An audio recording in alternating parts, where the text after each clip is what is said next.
यानंतर मी माननीय मंत्री महोदय श्री उदयजी सामंत सर यांना विनंती करते की त्यांनी आपलं मनोगत व्यक्त करावं. आपल्या संस्थेतील आजच्या कार्यक्रमाला उपस्थित असलेले आदरणीय आम्हाला सर्वांनाच पितृतल्य असे आदरणीय बाळासाहेब वाघ, आदरणीय समीरजी, आदरणीय अजिंक्यजी, आदरणीय होळकर साहेब, या संस्थेचे सचिव आदरणीय बंदीसाहेब, नांदुरकर सर, कडवे सर, माझ्यासोबत आलेले मुंबईच्या शिक्षण मंडळाचे सदस्य साईनाथ दुर्वेजी, आपल्या संस्थेचे माजी विद्यार्थी अमित पाटीलजी, सर्व सन्माननीय मान्यवर, उपस्थित बंधू आणि भगिनींनो, आज नाशिक दौऱ्यावर असताना आपल्या संस्थेला मला भेट देता येते त्याबद्दल मनापासूनचा आनंद आहे आणि एक खंत देखील आहे की आपली संस्था कोकणात का नाही.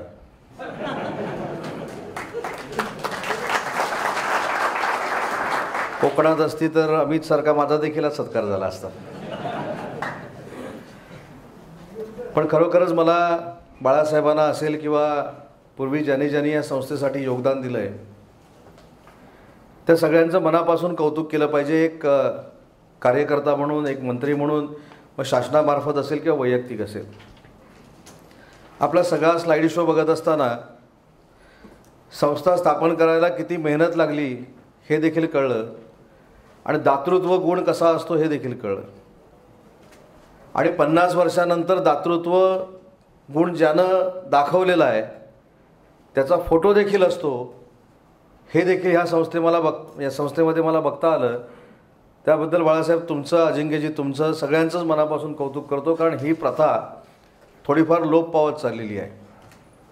एकदा का एखाद्यानं मदत केली किंवा एखाद्यानं आशीर्वाद दिला तर तो तात्पुरत्या स्वरूपाचा आपलं भलं होईपर्यंत स्वीकारायचा आणि आपलं भलं झालं की त्याला विसरायचं ही प्रथा सुरू असताना खरोखरच आपण जे संस्कारित शिक्षण देत आहे, मला असं वाटतं की बाकी इंजिनियर्स किती होतील, PhD किती होतील, MBA किती होतील, याच्यापेक्षा संस्कार किती करता हे महत्त्वाचं आहे. आणि या सगळ्या तुमच्या एकंदरीत प्रास्ताविकामध्ये ही संस्था अतिशय संस्कारक्षम आहे हे देखील मंत्री म्हणून माझ्या निदर्शनास आले. त्याबद्दल देखील मनापासून आपल्या सगळ्यांचं कौतुक करतो. आपलं गीत देखील आम्ही ऐकलं. किती लोकांनी ते व्यवस्थित ऐकलं, तुम्ही तर रोजच ऐकत असतात, पण माझ्याबरोबर आलेल्या किती लोकांनी ऐकलं मला माहीत नाही, पण मी थोडंफार ऐकलं. मला असं वाटतं की हे तुमच्या विद्यापीठापुरतंचं गीत नाही. या विद्यापीठ गीताचा अभ्यास हा प्रत्येक विद्यापीठाच्या प्रत्येक महाविद्यालयानं करणं गरजेचं आहे. कारण त्या गीतामध्ये जे जे काय आपण म्हटलंय त्याचं आत्मचिंतन प्रत्येक संस्थेने केलं, प्रत्येक विद्यापीठानं केलं तर आपल्यासारखी संस्कारक्षम पिढी ही नक्की तयार होईल आणि प्रत्येकाला वाटेल की पुन्हा पुन्हा तुमच्याकडे ॲडमिशन घ्यावी. मी पुन्हा पुन्हा म्हणजे तसं नाही, शिक्षणातलं म्हणतोय. कारण तुमचं सेमिनार जे US ला झालं किंवा अन्य ठिकाणी झालं, मला असं वाटतं की असं संस्था कुठं जात नाही किंवा संस्थेचे पदाधिकारी जात नाहीत, तिथल्या विद्यार्थ्यांशी इंटरॅक्शन करत नाहीत. मला एक विद्यार्थी म्हणून माहिती आहे की ज्या संस्थेतनं विद्यार्थी शिकतो त्याची नाळ त्या विद्यापीठाशी, त्या महाविद्यालयाशी नक्की जोडलेली असते. परंतु त्याच्याशी संपर्क ठेवणं गरजेचं असतं आणि तो संपर्क आपण ठेवताय हे देखील कौतुकास्पद आहे. किती विद्यार्थी US ला आहेत, किती विद्यार्थी परराज्यामध्ये आहेत, किती विद्यार्थी परदेशामध्ये आहेत, याचा देखील डेटा तुमच्याकडे आहे. आपण मागण्या देखील भरपूर केल्यात. त्यातली एक मागणी आताच मान्य करून टाकतो. नवीन धोरणासंदर्भात तुम्हाला जी कार्यशाळा घ्यायची आहे तुमच्या संस्थेमध्ये ती तुम्ही घेऊन टाका, हे मंत्री म्हणून मी जाहीर करतो. पण ह्याला काय पैसे लागत नाहीत, पैसे तुमचेच खर्च होणार आहेत. तुमच्या कार्यक्रमात मला येऊन भाषण करण्याची संधी मिळणार आहे, त्यामुळे त्याचा काही GR काढावा लागत नाही. ती परवानगी तुम्हाला आजच मी दिलेली आहे. पण तुम्ही जे काही संस्थेचे तुमच्या प्रश्न मांडले ते फक्त तुमच्या एकट्या संस्थेचे प्रश्न नाहीत. मला असं वाटतं की प्रातिनिधिक स्वरूपाचे हे प्रश्न आहेत आणि हे जर प्रश्न मी मार्गी लावू शकलो तर महाराष्ट्रातल्या प्रत्येक तुमच्यासारख्या कॉलेजला मी न्याय देऊ शकतो, अशा पद्धतीचे ते प्रश्न आहेत.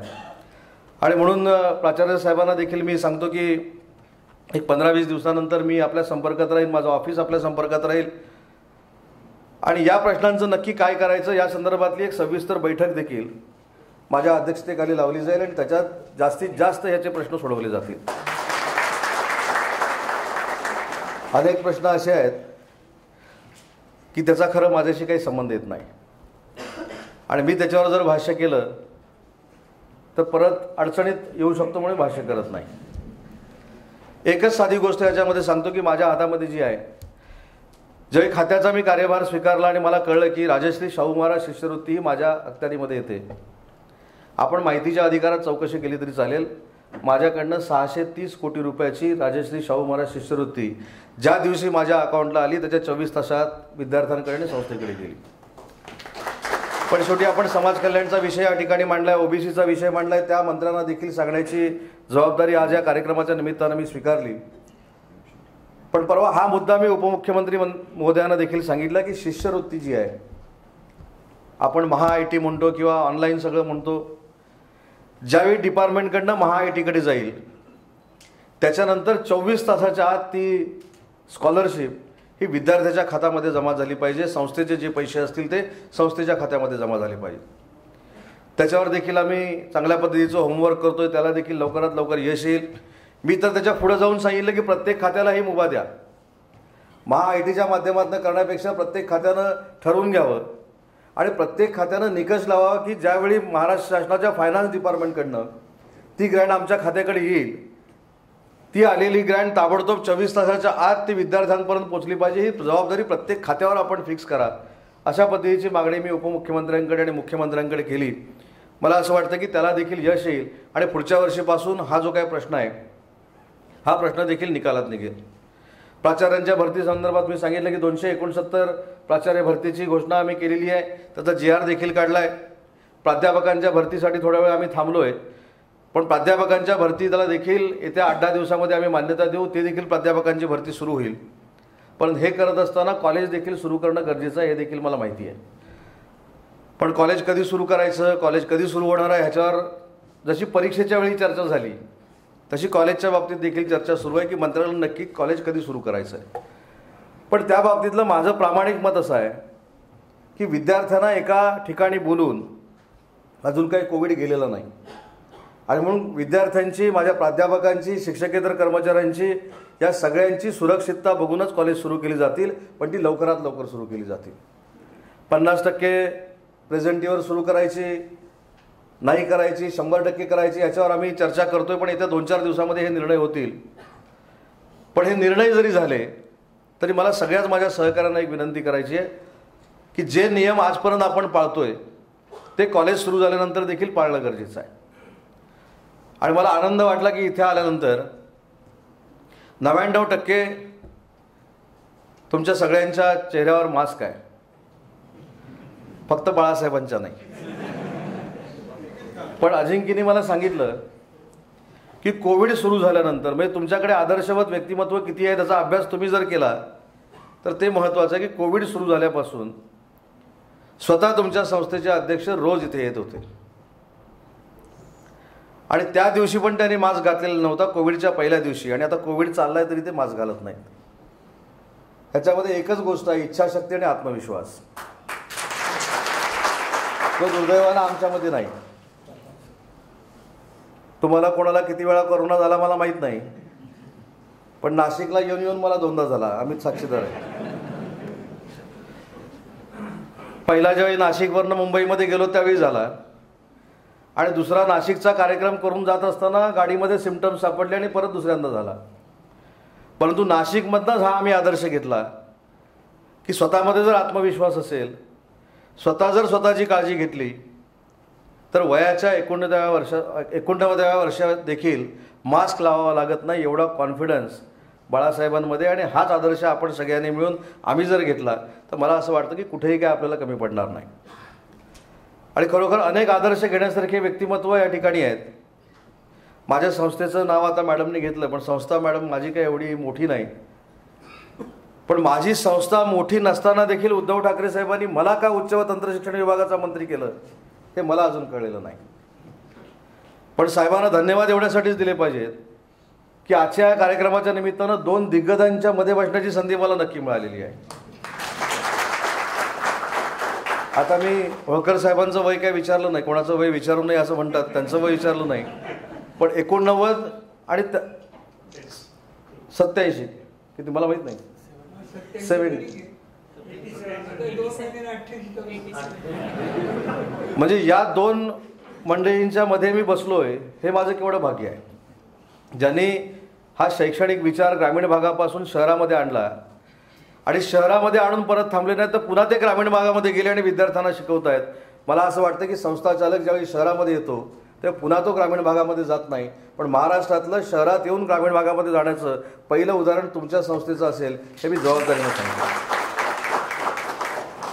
अनेक लोक संस्था घेऊन मुंबईला गेले पण परत बाहेर आले नाहीत, अनेक लोक संस्था घेऊन पुण्याला गेले पण परत बाहेर आले नाहीत, अनेक लोक नाशिकला देखील आले पण परत बाहेर गेले नाहीत. पण आपल्या संस्थेनं नक्की ग्रामीण भागाला काय पाहिजे आणि शहरी भागाला काय पाहिजे ह्याची नाळ ओळखली, म्हणूनच ही संस्था यशस्वी संस्था म्हणून नावारूपाला आलेली आहे. खरं तर शिक्षण क्षेत्रावर किंवा संस्थेवर बोलण्या एवढा मी नक्कीच मोठा नाही, पण तुमचे प्रश्न सोडवण्याची संधी आज उद्धव साहेबांनी माझ्यासारख्या कार्यकर्त्यावर टाकलेली आहे. म्हणून प्रश्न सोडवत असताना अजिंक्यजी, तुम्ही माझ्या संपर्कात राहण्यापेक्षा मी तुमच्या संपर्कामध्ये राहीन, कारण शेवटी अशा आदर्शवत संस्थांना राज्य शासनानं राजाश्रय देणं ही काय राजकीय गोष्ट नाही, ही शासन म्हणून आमची जबाबदारी आणि आमचं कर्तव्य आहे. आणि म्हणून तुम्हाला जे जे काय लागेल ते देण्याची ग्वाही आज या कार्यक्रमाच्या निमित्तानं मी स्वीकारतो. पण मगाशीच कुठेतरी मी एक बातमी वाचली येताना व्हॉट्सअपवर, आमच्या उपमुख्यमंत्र्यांनी असं सांगितलं की म्हाडाचं घर घेत असताना दलालाकडे जाऊ नका. तशी माझी देखील आपल्याला विनंती आहे की संस्थेचं काम असेल तर डायरेक्ट मला फोन लावा, मध्यस्थी कोण घालू नका. मध्यस्थी घातलं की वाटोळं झालं एवढं लक्षात ठेवा, कारण शेवटी मध्यस्थाचे काय इंटरेस्ट असतील ते, कारण नाशिक ते मुंबई प्रवास पण लांब आहे, त्याच्यामध्ये त्यांचे विचार माझे विचार पोचेपर्यंतचे बदलू शकतात. त्यामुळे संस्था चालकानं थेट मंत्रालयाच्या संपर्कात राहणं आणि तुम्हाला आवश्यक असलेलं काम करून घेणं ही तुमची सगळ्यांची जबाबदारी आहे आणि त्याच्यासाठी आम्ही देखील पुढाकार घेऊ. उपकेंद्राचा विषय या ठिकाणी सांगितला, आज योगायोग आहे. या संस्थेला भेट देत असताना तुमच्या उपकेंद्राचा प्रश्न संपून मी संस्थेमध्ये आलेलो आहे. 2 कोटी रुपये आपण मंजूर केलेत. तिथल्या ग्रामस्थांचा जो काही गैरसमज होता तो देखील स्वतः मी त्या जागेवर जाऊन त्यांचा दूर केला आहे. आणि मला असं वाटतं की उपकेंद्र बांधकामाची सुरुवात माननीय मुख्यमंत्र्यांच्या अध्यक्षतेखाली शुभ हस्ते येत्या एप्रिलमध्ये होणार आहे. त्याच्यामध्ये अजून नवीन नवीन जे काही कोर्सेस असतील ते देखील आम्ही इन्क्लूड करतोय. त्याच्यामध्ये वायनरीवर कोर्सेस स्थानिक लोकांसाठी करण्याचा आमचा विचार आहे. पैठणीच्या संदर्भात महिलांना रोजगार देण्यासाठी काही उपक्रम राबवण्याचा आमचा मानस आहे. पण हे सगळं करत असताना ते देखील उपकेंद्र महाराष्ट्रातलं एक चांगलं आणि अद्ययावत उपकेंद्र निर्माण करण्यासाठी आम्ही पैसे मंजूर केले. त्याच्यामुळे उपकेंद्राची देखील गैरसोय आपली दूर होईल. सरांनी सांगितलं की कॉलेज बंद करताना, कॉलेज उघडताना जेवढा त्रास होतो तेवढा बंद करताना होऊ नये, असाच त्याचा अर्थ आहे ना. कारण प्रोसिजर तीच, उघडताना पण त्याच चॅनलला यायचं आणि बंद करताना पण त्याच चॅनलला यायचं. तर मला असं वाटतं की तुमचा जो काय विचार आहे तो मला तुम्ही लिहून द्यावा. फक्त शासनाचे ड्यूज, विद्यार्थ्यांचे ड्यूज, प्राध्यापक प्राचार्य शिक्षकेतर कर्मचारी यांचे ड्यूज, प्रत्येक खात्याचे ड्यूज हे जर शून्य असतील तर तिथल्या तिथं देखील ते इन्स्टिट्यूट बंद करता येईल अशा पद्धतीची यंत्रणा जर निर्माण करता आली तर नक्की आम्ही त्याचा प्रयत्न करू. पण त्याच्यासाठी देखील अभ्यास करणं गरजेचं आहे. कारण तिथल्या तिथं जर बंद करण्याचा आपण निर्णय केला आणि प्राध्यापकांचं वेतन शिल्लक असेल, शिक्षकेतर कर्मचाऱ्यांचं वेतन शिल्लक असेल किंवा तिथल्या शासनाचे काही ड्यूज शिल्लक असतील तर त्याची जबाबदारी कोण घेणार, ह्याच्यासाठीच ती आमची पाईपलाईन आहे. पण ती पाईपलाईन कशा पद्धतीनं व्यवस्थित करायची आणि तात्काळ कशा परवानगी द्यायच्या तो देखील निर्णय मी घेणार आहे. इथे प्राचार्य देखील भरपूर बसलेले आहेत, मोठ्या संख्येनं बसलेले आहेत. तुमची देखील एक मागणी होती, 58 करायचं, 50 करायचं, 62 करायचं की 65 करायचं, 5 वर्षच ठेवायचं की 10 वर्ष ठेवायचं. जे काय करायचं ते आम्ही 15 दिवसात करणार आहे, पण तुम्हाला खुश करणार आहे. ते करणं का सोपं झालं हे पण सांगतो. मला असं वाटतं की आचार्यांच्या संघटना किती आहेत? एकच आहे. नाही, आता जी आमच्याशी ॲफिलेटेड आहे ती एकच आहे. पण बाकीचे निर्णय जर घ्यायला आपण केलो, एवढ्या संघटना आहेत की पहिल्या संघटनेचं ऐकलं तर दुसऱ्या संघटनेला पटत नाही, दुसऱ्या संघटनेचं ऐकलं तर तिसऱ्याला पटत नाही, पाचव्याचं ऐकलं तर पहिल्याला पटत नाही. त्याच्यामुळे सगळेच प्रश्न प्रलंबित. त्याच्यामुळे जर प्रश्न तातडीनं सोडवायचे असतील तर मला संघटनेच्या प्रतिनिधींना देखील एक विनंती करायची आहे की निदान आपले एकमत असलेले प्रश्न सोडवण्यासाठी आपण सगळ्यांनी एकत्र आलं पाहिजे. कारण ज्या पद्धतीनं ह्या खात्याचा मी अभ्यास केला किंवा खात्यावर मी लक्ष ठेवू नये, ह्याच्यामुळे अनेक प्रश्न जे प्रलंबित राहिलेले आहेत ह्याची कारणं आपापसातले वाद आहेत. आणि ते आपापसातले वाद जर आपण मिटवले तर कशा पद्धतीनं कामं होऊ शकतात. तर विद्यापीठातल्या सगळ्या लोकांना, शिक्षकेतर कर्मचाऱ्यांना 7वा वेतन आयोग द्यायचा होता. अनेक दिवस चर्चा चालू होती. एका दिवसात आम्ही प्रश्न सोडवला. विद्यापीठाच्या सगळ्या कर्मचाऱ्यांना आज आपण 7वा वेतन आयोग देतोय. आज नाशिकमध्ये सांगताना मला आनंद होतोय की यशवंतराव मुक्त विद्यापीठाच्या लोकांना देखील 7वा वेतन आयोग द्यायचा होता, पण ते द्यायला देखील आमचे अधिकारी मागं पुढं करत होते. कशासाठी? तर शेवटी महत्त्व प्राप्त झालं पाहिजे. मी माझ्या अधिकाऱ्यांना विचारलं, पैसे कोणाचे? म्हणले त्यांचे. कर्मचारी कोणाचे? त्यांचे. आपलं काय? कागदावर फक्त सही. हे पैसे त्यांचे, कर्मचारी त्यांचे, कुठेही आपल्या शासनावर आर्थिक भार नाही. तरी 8 महिने फाईल आमची क्लिअर होत नव्हती. ज्यावेळी ही संघटना माझ्याकडे आली, संघटनांना विचारलं, सगळ्यांचं एकमत असेल तर एका मिनिटात सही करतो. एका मिनिटात सही झाली. आज यशवंतराव मुक्त विद्यापीठाच्या सगळ्या कर्मचाऱ्यांना 7वा वेतन आयोग सुरू झाला आहे. तसं संघटनांचं देखील आहे. तसं मला अजिंक्यजी तुम्हाला संस्थांच्या बाबतीत देखील सांगायचं आहे. संस्थांनी देखील स्वतःची कामं करून घेताना कुठेतरी एकत्र आलं पाहिजे. आता 40-45% जो काही निर्णय हा कोणी मला सांगितला नाही. जसं प्रकल्पानं बाधित होतो तसं मार्क्सनं बाधित झालेला मी पण होतो त्यावेळी. म्हणून मला कळलं 45 आणि 40 किती महत्त्वाचं आहे.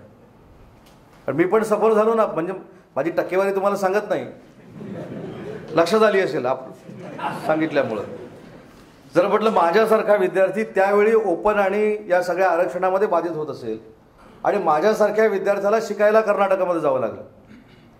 कर्नाटक AICTEच्या नॉर्म्सप्रमाणे 45% ॲडमिशन देते, 40% ॲडमिशन देते.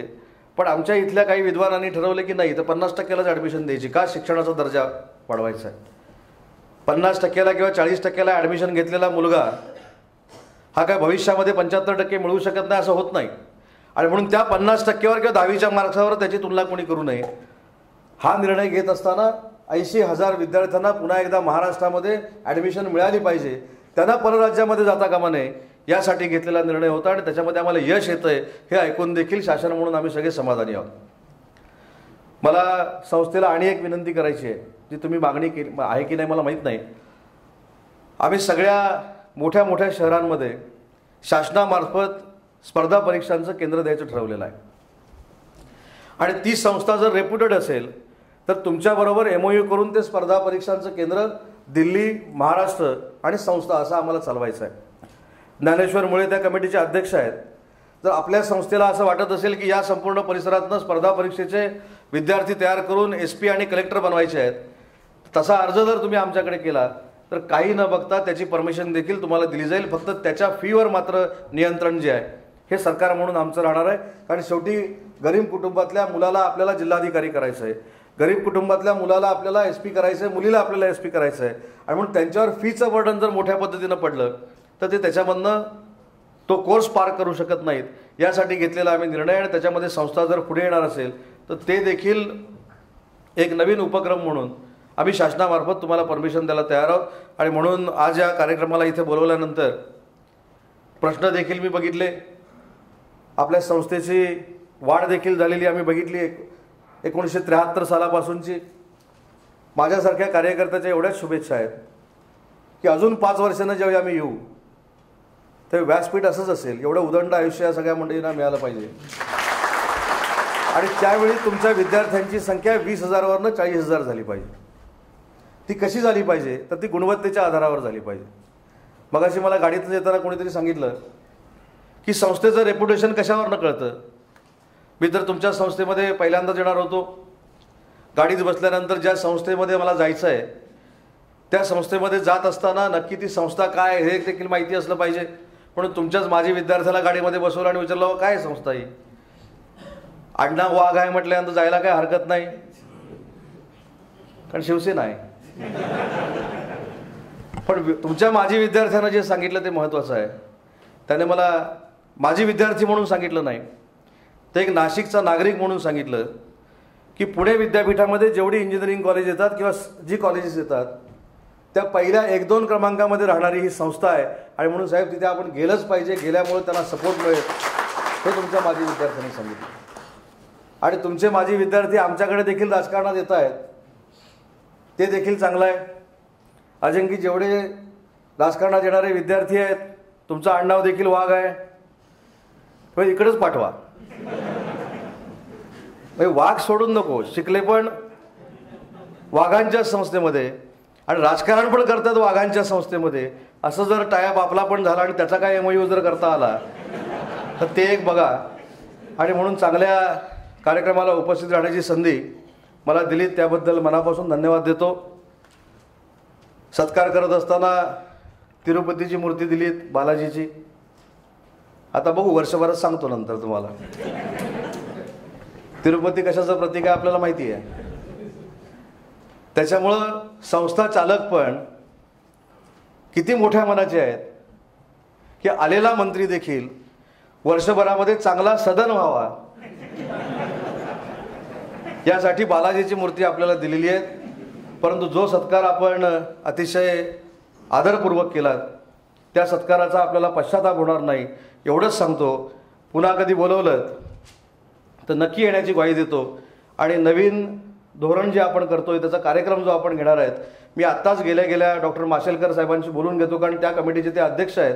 तर त्यांच्याशी चर्चा करून लवकरात लवकर तुमच्याच संस्थेमध्ये अख्ख्या महाराष्ट्राचा कार्यक्रम कसा करायचा याचं नियोजन आपण करू, एवढा शब्द देतो आणि थांबतो. जय हिंद, जय महाराष्ट्र. खूप समाधानकारक आणि आल्हाददायक मार्गदर्शनाबद्दल धन्यवाद साहेब.